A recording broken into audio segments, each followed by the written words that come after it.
When people hear Virgin Islands, they usually think of cruise ports, busy beaches, and quick island stops.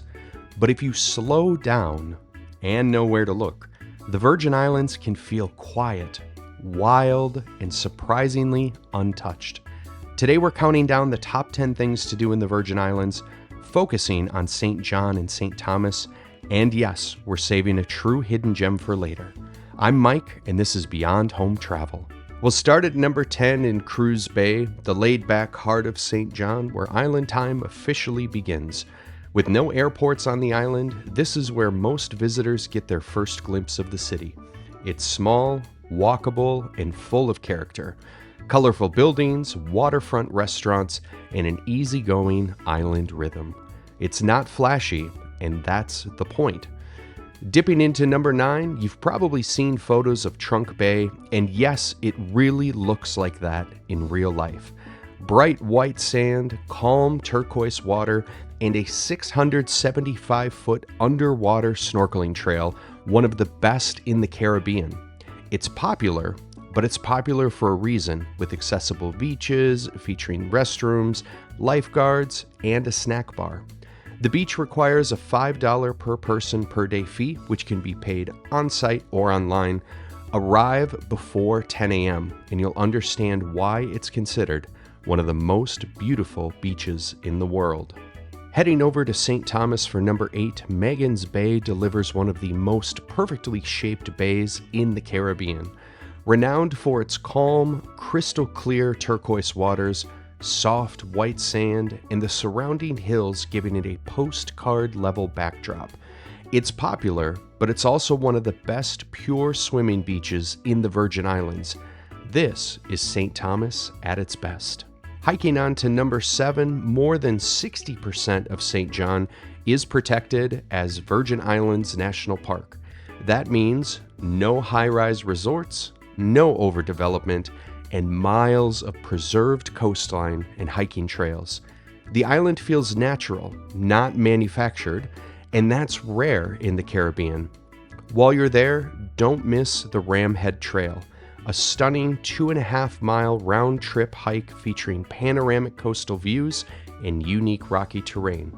And if you like hiking, make sure to stick around for number 3 on our list. Stepping on to number 6 at Maho Bay. You don't need a boat or a tour.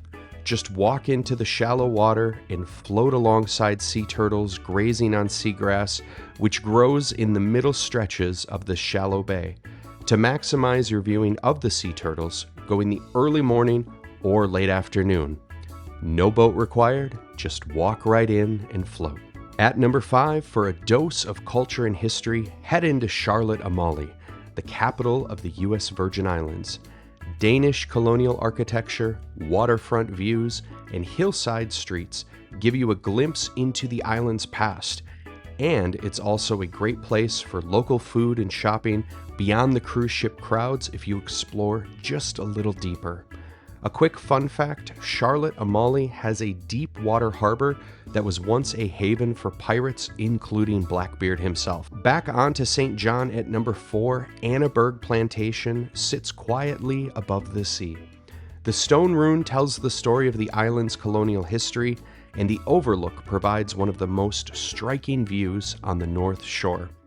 It's reflective, beautiful, and often overlooked. Now for something different at number 3, the Reef Bay Trail is a 3-mile trail that descends through a tropical forest, past historic sugar mill ruins, and eventually down to the water to a secluded beach. Renowned for its historical significance, the trail features ancient Taino petroglyphs and the sugar mill factory ruins. It's a reminder that this island isn't just beaches. It has layers of history and adventure if you're willing to explore on foot. Now it's time for number 2, our hidden gem. This is the one that most people miss. Waterlemon Cay requires a short hike and a swim, which keeps the crowds away. But what you get in return? Some of the best snorkeling in the Virgin Islands. Coral reefs, seashells, tropical fish, and frequent turtle sightings. Clear water that feels untouched. This isn't a resort stop. This is a you found it moment. Now, wrapping things up at number 1, the true magic of the Virgin Islands isn't just one famous place. It's pulling over, walking a short trail, and realizing you're completely alone on a perfect beach. Places like Waterlemon Bay or Hawk's Nest Beach reward curiosity, and sometimes you won't even know the name of the spot that you end up loving most. That sense of discovery is what sets the Virgin Islands apart. So whether you're drawn to St. John's untouched beauty or St. Thomas's iconic beaches and culture, the Virgin Islands offer a balance that's hard to beat. If you had to choose, which one would you spend more time exploring or relaxing on? Let me know in the comments. And for more destination guides, hidden gems, and travel inspiration, make sure to subscribe to Beyond Home. We'll see you in the next one.